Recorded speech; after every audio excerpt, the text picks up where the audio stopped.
Hey everyone, welcome back here to TechStrong TV. We've been talking a lot about the upcoming Flowtopia conference on June 24th. We've been highlighting some of the speakers and sessions, as well as, what's going on in the world of value stream networking, mapping, etc. Our next guest is a presenter at Flowtopia. His name is Brian Paniccia. I hope I got that right. Hey, Brian, how are you? Welcome to TechStrong TV. Great, Alan. Wonderful to be here and love talking, very passionate about value stream mapping and value stream management. Very cool. I should mention Brian is the CPO at nVeris, and we're going to find out a little bit about that in a second. But I wanted to take a little time, Brian, and give people a sense of kind of who you are and how you came to be in nVeris and why you're talking at Flowtopia. Yeah, no, great. Thanks, Alan. So, I think, my journey, I started in software development and architecture. I'd say about the first 10 plus years of my career was in healthcare. And, I think healthcare and understanding the systems thinking view of healthcare systems in particular. When I was early in my career, I was a software engineer, I was an architect. And when I was building these systems, I was shocked. I wouldn't say shocked. I was astonished at how much complexity, layers of management, kind of like how the left hand doesn't know what the right hand's doing. And it became very apparent to me that bureaucratic challenge was actually costing lives. And then fast forward, I ended up taking care of my grandfather, a member of that greatest generation. He had a battle at late stage in his life, in his 80s. And I, at the time, was an architect at Johns Hopkins. And even with my inside knowledge and awareness of the healthcare system, it was like a full-time job navigating the bureaucracy to get him the care he needed. And I started really thinking about that as I moved into technology and, working for companies like Capgemini and General Electric and traveling all over the world and using architecture as a way to streamline and make more efficient the world that we were modeling. It always came back to me that the missing piece was that the very human dimension of how we're organized. And that led me to build companies. nVeris isn't my first rodeo. It's my third company. And, in the world of value stream management, when I first learned it, I was like, oh my God, there's a way to simplify and monitor and measure how the world can be represented in terms of if I'm a customer and I'm trying to buy a product, or, Toyota, and I want to manufacture cars in the most highest quality way and efficient way, and how I need to leverage people and value stream management to simplify all that detailed level process engineering that's next level down. But how do we bring it up to a high level that's actionable for people? And I started applying that in my career, I want to say about 15 years ago, before I even knew that that's what it was, value streams, right? But lean, systems thinking, the agile software revolution, fundamentally, they all start and end with the object of the value stream. I love it. Good stuff. Tell us a little bit about nVeris. So nVeris is almost a product or a solution, I would say, by accident.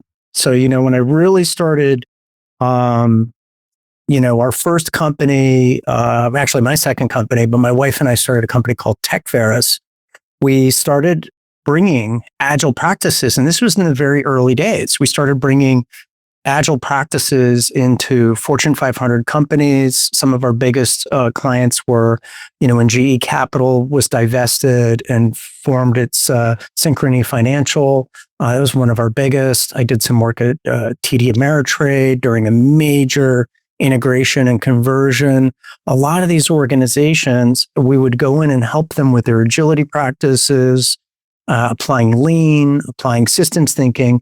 And it was through the process of doing that I want to say about 10 years ago was introduced into value stream mapping and then value stream management, and a light bulb went off. It was like all this stuff that we were trying to architect and build was really simplified through the flow metrics that we see today. And we started leveraging that for our customers and then building ways to cut down. As a services company, it might take a month to train, coordinate all the leadership you need, get time scheduled. You spend a couple of days in workshops, and it became that, that architect engineer in me from, when I started out early in my career was like, okay, once again, we're in another left hand doesn't know what the right hand is doing, and we can't get buy-in. How do we disrupt that? And, it became spreadsheet automation, and then it became uploading the spreadsheets into database. And after a while, we started applying economics to it, a lot of the flow metrics that you see today. And then our customers were like, hey, can we keep that? Can we buy that to keep it going? And I would say 2023, 2024, we started applying AI to the process as one of the first in the world to do that in a collaborative way. And we launched as a separate standalone company at the very beginning of 2025 last year, and we haven't looked back. What a great story. Good for you. Good for you. It's an exciting time. I know you asked, we're going to talk a little bit about Value Stream Consortium and the great work that Helen Beal and, all of the real thought leadership that's in that community, and how we're really excited to be part of that and what's happening with AI and, this massive opportunity that humanity has right now to get out of its own way, if you really want to put it down into a term. Because what's coming on the other side of the AI adoption curve right now is quite incredible. Yeah. Just before coming on this interview with you, we every day at noon, we do the TechStrong gang for about 45 minutes or so. 3 segments. And with AI being what it is, they're always in some way, shape, or form connected. And just discussing today, we were talking about AI and, data centers in orbit, how real or not that is, some of the deals going on. It really, it's, the promise is so real. The promise is so big. The disruption capability is so great, how it can change our lives.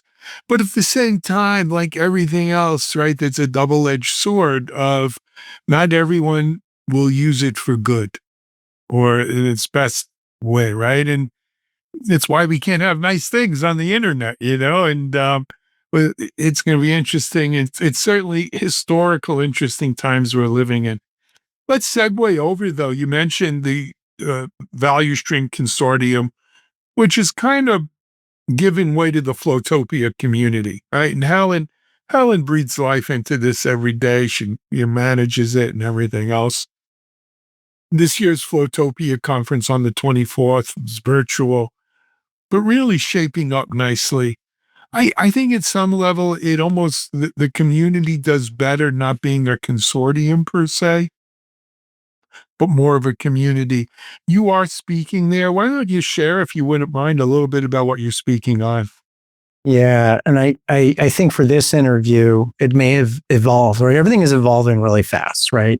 We have Moore's Law for 50, 60 years as a proof of continuous disruption, doubling every 18 months to 24 months, right? And compute capacity on a chip. And with AI, we're roughly seeing an exponential or order of magnitude higher curve. And that curve right now is doubling about every 6 to 7 months. Today, you can download a public model, an open source model, and put it in your own compute, a Studio or a Mac Mini, if you can find them. And you basically have where the top reasoning models were just 6 months ago. And that's accelerating, and there's more players accelerating. So, this discussion, I kind of called it the Mind the AI Gap, hearkening over and giving a little bit to our cousins across the pond in the UK and Helen Beale's work there with Flowtopia. I still use Value Stream Consortium branding, sorry. But it really is the constraint. That gap is a value stream problem to solve, right? The point of a value stream in its most excellent, purest first principle form is to align disparate functional groups that operate. It's selfish. I don't want to say that sinisterly, but it's human nature to bias towards your local concerns.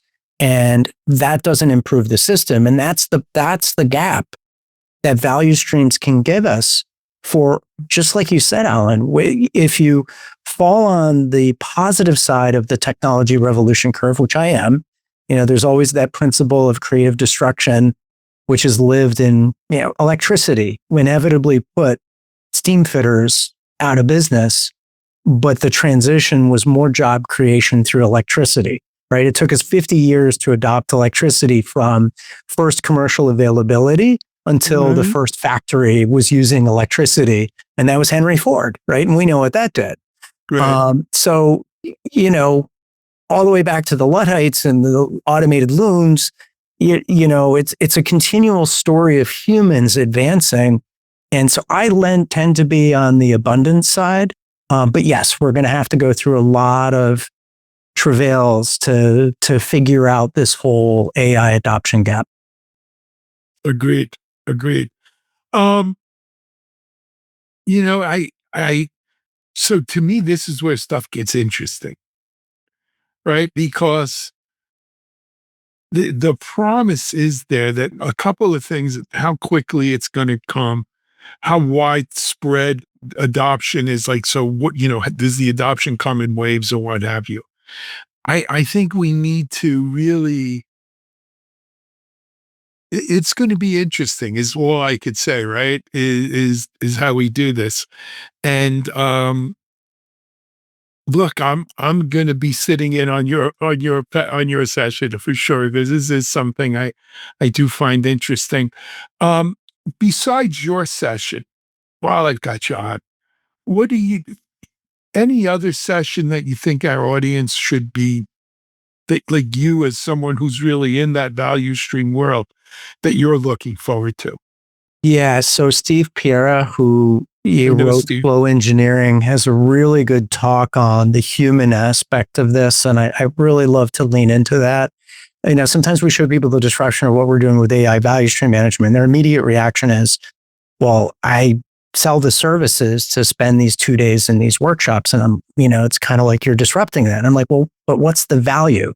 What's the, when I worked in advertising, Donnie Deutsch always said, find the value that's behind the value of what you're selling, right? So you're not selling the mechanics of doing value stream mapping. You're selling the value that you unlock. And so I think that human aspect of humans being on the loop and in the loop as we model value streams with AI is very, very critical. So I'll probably be attending that one. And then a little bit biased, we have Devin Corona and Andrew Maurizio, who are engineering our AI orchestration loops to build our AI models, but also to take the workflow and apply that in an agentic way that orchestrates between mini models. Because you see all this stuff in the headlines about sticker shock on tokens. Well, sure.